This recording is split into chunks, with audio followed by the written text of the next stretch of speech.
Hey, what's up guys? It's your friend Fast Eddie.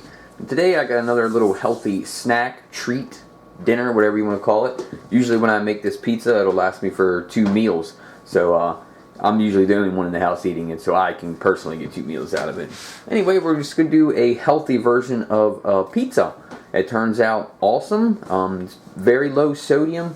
The only sodium we're going to get from this meal is in a little bit of the sauce because we have to use just a tiny bit of tomato paste. And then of course the cheese. But first things first, let's go ahead and get into making the crust. I got my own little cookbook here type deal of stuff that I make. So, but if you can't see this too well, I'll also put the list of ingredients down below. So let's get into it. First thing we need to do is get our yeast going. It's 1 tablespoon, which is actually just one of these little packets here. I like to use the Fleischmann's Active Dry Yeast. And we have to put this in some warm water. So we got this here. We know we need 1 cup of warm water. So I'll go ahead and get that going. You don't want your water too hot because it can kill your yeast. So you don't want it like boiling or anything like that. And that's a big no-no. Turn up the water. Open up our yeast packet here. Shake and bake.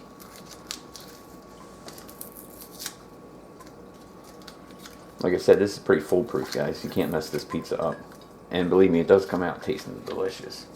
So we'll pour all of our yeast in there. Now to really get the yeast going, it needs to be activated. And the way you activate yeast is usually with sugar. So that's where your sugar comes in. You only need 1 little teaspoon of sugar. I've done this a million times, so I know just about how much that is in the palm of my hand. So I just go ahead and sprinkle it out in here. 1 teaspoon. Usually winds up to be about a big pinch. Put that in there with the yeast, and like I said, it gets it activated and gets the whole process going. Now you give that just a little bit of a stir, and then we set that side to the side for about 10 minutes. So everything gets going, the yeasts get all happy and jumpy. It's time to rock and roll.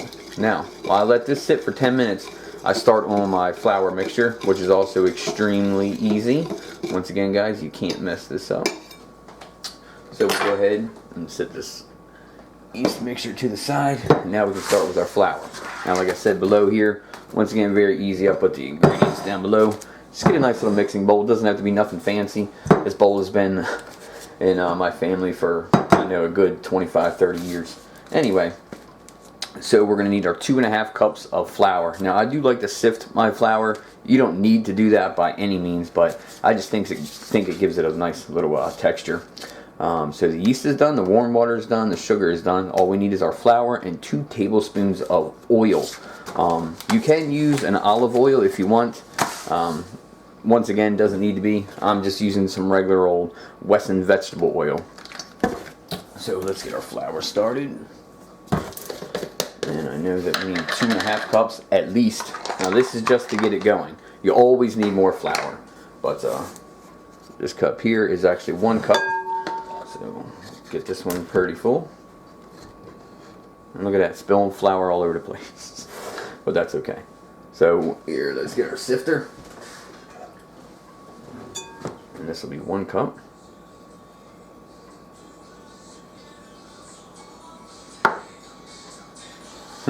And I hear my cell phone going off. So that's 1 cup sifted. And let's get another cup in there. 2 cups. These are also pretty cheap things. I think sometimes you can even get these little sifters maybe like at the dollar store or for $2 or $3 at Walmart. But they're really nice and handy. There's 2 cups, and then we need another ½ cup. Like I said, this is just to get you started. You're always going to need to add more flour. And then, of course, you need to flour your countertop when you start to roll out the dough. So always keep the flour handy. There we go. So now we got our 2½ cups of flour. Nice and sifted. And look how pretty that looks, like sugar. Alright. Now this step is optional, but I like to flavor my dough a little bit. So I use the sodium-free, of course, Mrs. Dash garlic and herb. And it really does work in the dough. It gives a nice little pop of flavor to the dough. So just sprinkle in as much as you want. I go a little heavy-handed on it.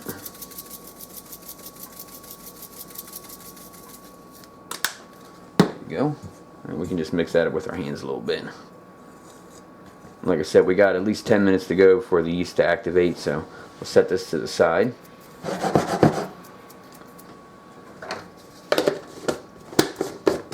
Clean up a little bit of the mess as we go so the wifey doesn't kill me. Sifter and our measuring cups. And we'll come back in 10 minutes and get the rest of it going. Alright, so the next thing we can start working on is our sauce. Some pretty much homemade tomato sauce. Once again, real nice and easy and very healthy. Not like the sodium-filled garbage you buy at the grocery store. The wifey picked up some nice big tomatoes, so we'll start by chopping those up and putting them in a little blender here. Now this is just like my little chopper that I use like for making salsa and sauce, stuff like that. So, but you know, I can't obviously put anything too big in here. Just that much is good. So let's put this guy back on here. Put our blade in. Now we start chopping up the tomatoes. Now I like a chunky tomato sauce so you can actually taste the tomato a little bit. I'll just cut them up kind of like that. Quarter them.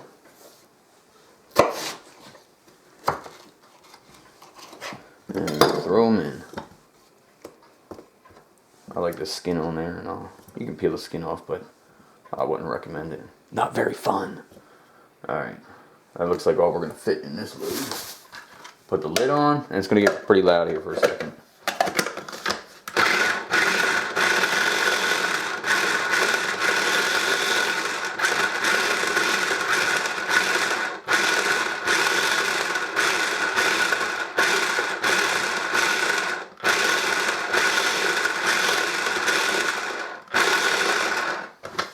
And that looks good.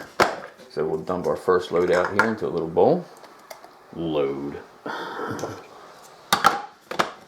our blade back in, put a couple more chunks in here. Looks like we'll probably go ahead and use this whole tomato.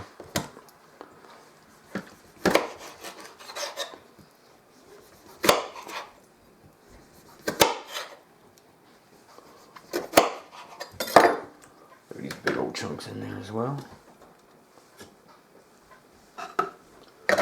And here comes the noise. Didn't sound good.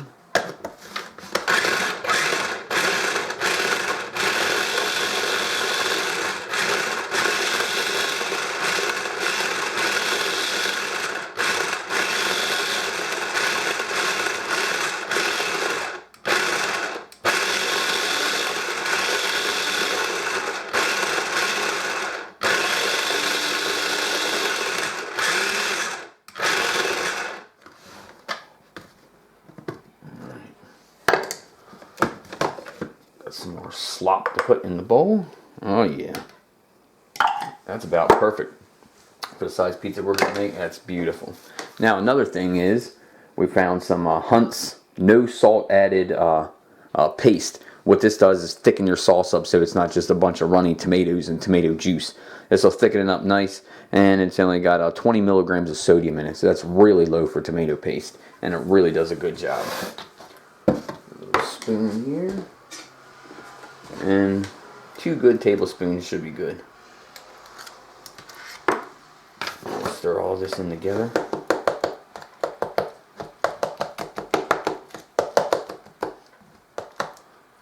Plus, once this heats up, it actually thickens as well. So, still got some big chunks of tomatoes in there.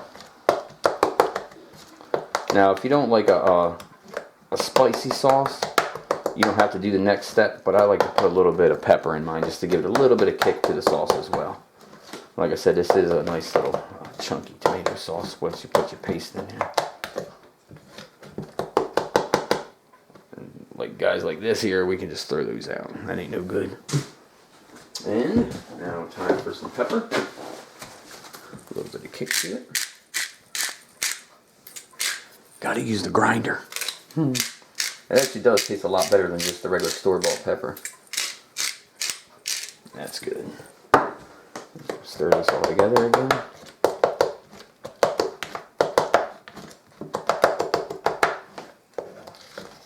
And look at that. Beautiful, freshly made pizza sauce. Doesn't get much fresher or better taste than this, guys. Look at that. Nice, thick tomato sauce. Check that out. Yummy! Alright, I think that's it for now. I think our yeast is about done. So let's get on the dough. Alright, so now the yeast is fully activated. Looks yummy, huh? And we just pour that right into our flour mixture. And start stirring it up. I love these rubber spatulas. They're awesome. They really get around all the sides and everything. It's going to be kind of sloppy at first, but once you start really mixing that flour in, it's going to turn into a nice big ball of dough. Like I said, you're always going to need more flour, it seems like. But the 2.5 cups is just a really nice starting point.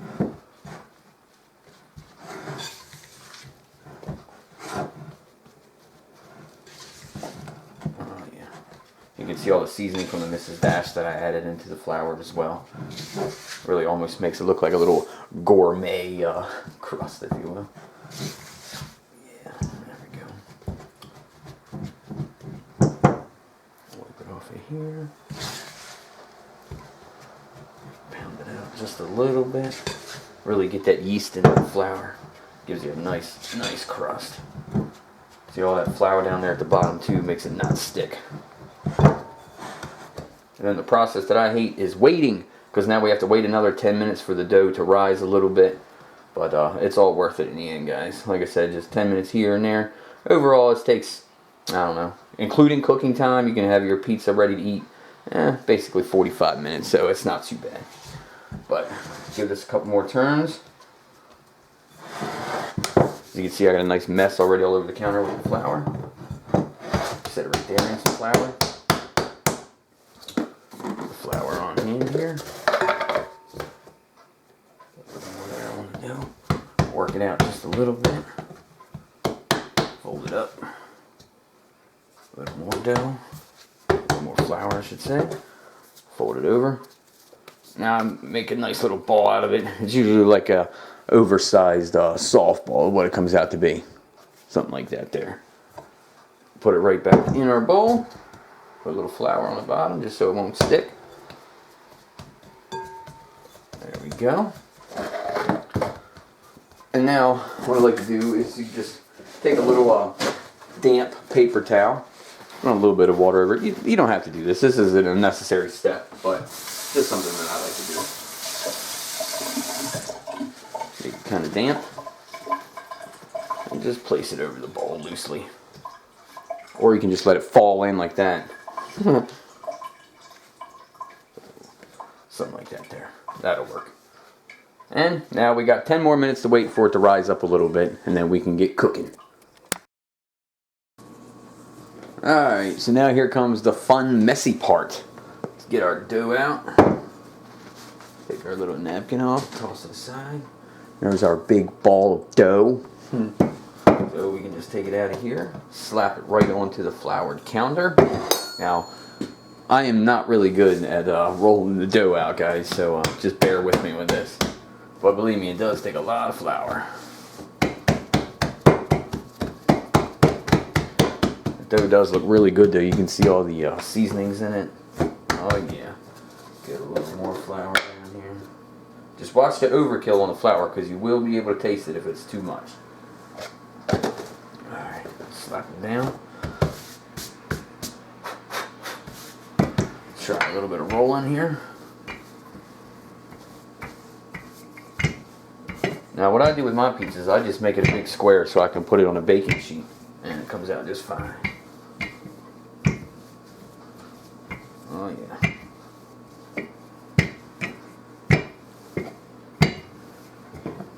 Now that's a little big, so what I'll do is I'll take a knife and slice it up, make nice sharp corners on it. Start up here. Take the excess, Put it back into the dough bowl. Slice it down. Back into the dough bowl. And I'll do that around all 4 sides. We have a nice, clean, square piece of dough for the most part. There we go. Nice square chunk of dough. Let's get the baking sheet. Got the trusty handy baking sheet here. Just a nice big square like cookie sheet with foil on it. And we'll spray some non-stick spray all over it. Just give it a couple little shots. You don't need to go crazy with it. Just so there's a nice little sheen on it. Alright, now the hard and tricky part, getting the dough on the sheet without breaking it. This is what I suck at, so bear with me. Alright, let's try and pull this guy up.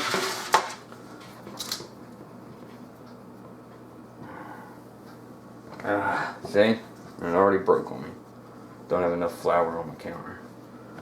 What we'll do here, we'll just roll it up like that, put it on the sheet, and then unroll it.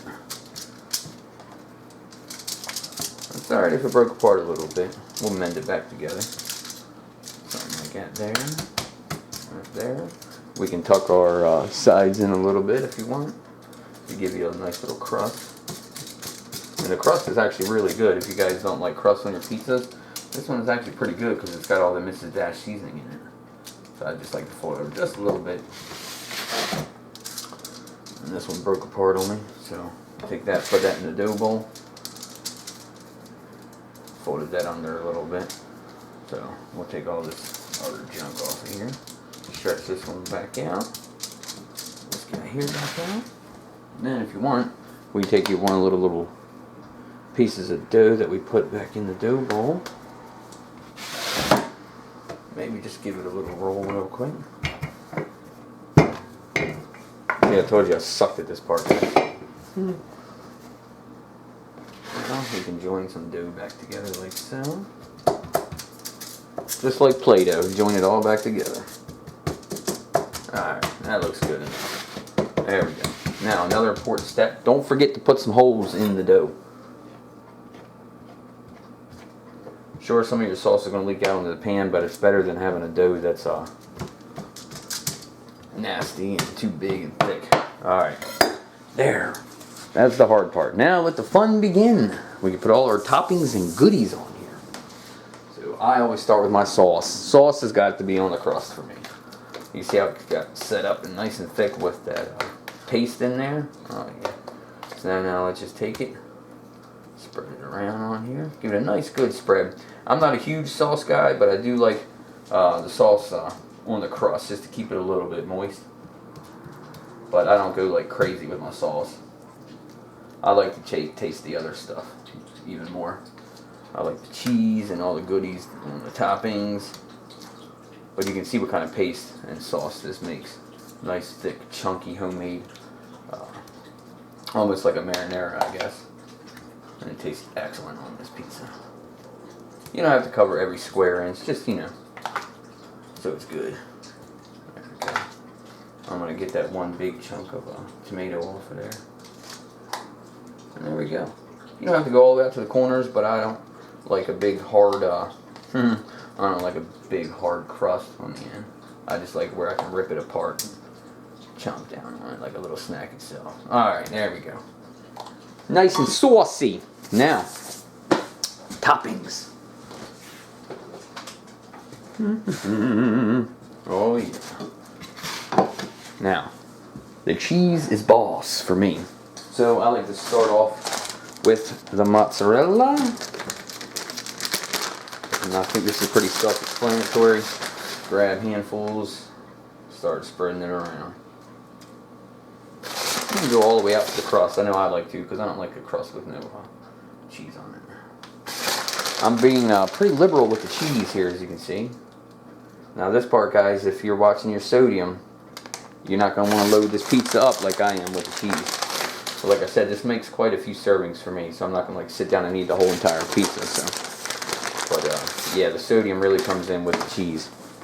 Now, since I was snacking on that bag earlier, I gotta open up another bag. There we go. Put a little more of this here. That's a big old cheesy pizza. Oh yeah. Filling in the little missing holes. It's like a waffle with your syrup, you know what I mean? You gotta fill every little crevice of that waffle with syrup. Alright. Now for me, since like I said, I gotta watch my sodium and stuff like that, I can't put any meats on the top, which is fine by me. So, I am a garlic lover. So as you can see, I chopped up lots and lots of garlic and mushrooms. I love fresh mushrooms on a pizza. And once you put all this in the oven, it's like oven roasted garlic and oven roasted mushrooms on top of that melted cheese. Oh, delicioso. So let's go ahead and spread some mushrooms on here. I don't go chintzy on my vegetables either. Not a big vegetable guy, but I love mushrooms on a pizza. You can mash them in a little bit to the cheese if you want, that way it melts into it. Yeah, it looks like it's going to be a nice big mushroomy pizza. Now another thing that I love is garlic. So as you can see, I took some garlic and sliced it up pretty thin just so I can put it in thin little chunks and slices on the top. Because once again, like I said, it almost like gives it an oven roasted delicious taste. I'm pretty liberal with the garlic as well. I want to taste it. And there we go. She's a beaut, Clark. There we go. Now, another thing that I did, just because I'm a big old cheese head, I took... Whoa! Excuse me. I took some extra sharp white cheddar. And now watch out, guys, because this stuff is full of sodium too, so be careful with it. But I just put a little bit extra on the top, just to give it a nice extra sharp flavor on top of that garlic and mushroom. Oh yeah, now we talking. Just a little bit. Like I said, just to give it a little bit of extra flavor. A little bit of this extra sharp goes a long way, so you do not need a ton of this.